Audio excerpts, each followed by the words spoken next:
प्रदेश में अगले महीने से विधानसभा सत्र की शुरुआत होने वाली है। मौजूदा सरकार के लिए इससे पहले वाला सत्र कहा जा सकता है कि ज्यादा अच्छा नहीं रहा और उसकी वजह थी विधानसभा में अपने ही विधायकों द्वारा सरकार से सवाल पूछने की लंबी फहरिस्त, जिसको लेकर विपक्ष ने न केवल सदन बल्कि सड़क तक पर भी खूब सियासी रोटियां सेकी। अब विधानसभा सत्र से पहले मुख्यमंत्री भजनलाल शर्मा ने सत्ता और संगठन के बीच बेहतर समन्वय को लेकर मंथन बैठक रखी है।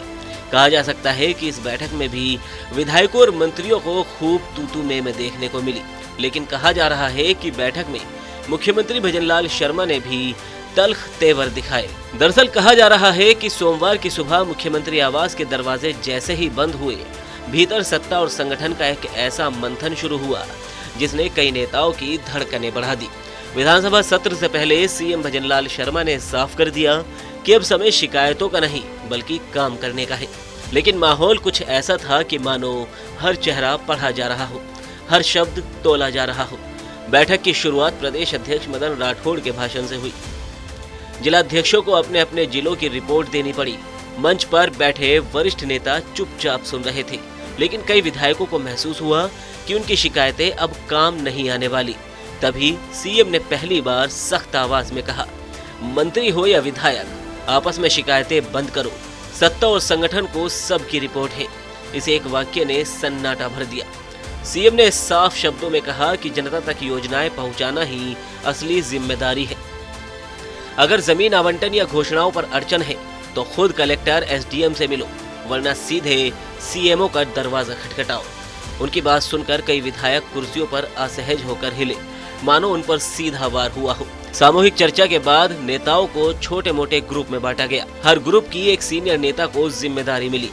भरतपुर लोकसभा क्षेत्र की कमान पूर्व प्रदेश अध्यक्ष सीपी जोशी को दी गई। यहाँ पंचायत और निकाय चुनावों की जमीनी हकीकत टटोलने का काम भी शुरू हुआ। इस तरह से अशोक परनामी, अरुण चतुर्वेदी और राजेंद्र राठौड़ को भी दो लोकसभा क्षेत्रों का जिम्मा सौंपा गया। कमरे में बैठे बाकी नेताओं के लिए ये पल किसी सस्पेंस से कम नहीं था कि अगली सूची में किसका नंबर आने वाला है। महामंथन का तीसरा हिस्सा पूरी तरह से विधानसभा सत्र को समर्पित था। सीएम ने चेतावनी दी कि सदन में विपक्ष नेता हंगामा करेंगे, लेकिन हमें पीछे नहीं हटना। हर मंत्री, हर विधायक तैयारी के साथ आए। उनकी आंखों में दृढ़ता साफ झलक रही थी। संदेश स्पष्ट था, कांग्रेस अगर हमला करेगी तो भाजपा का हर सदस्य मोर्चा संभालेगा। इसके बाद पंचायत और निकाय चुनावों पर चर्चा हुई। फैसला हुआ कि मैदान में वही उतरेगा जो पूरी निष्ठा से संगठन का सिपाही रहा है।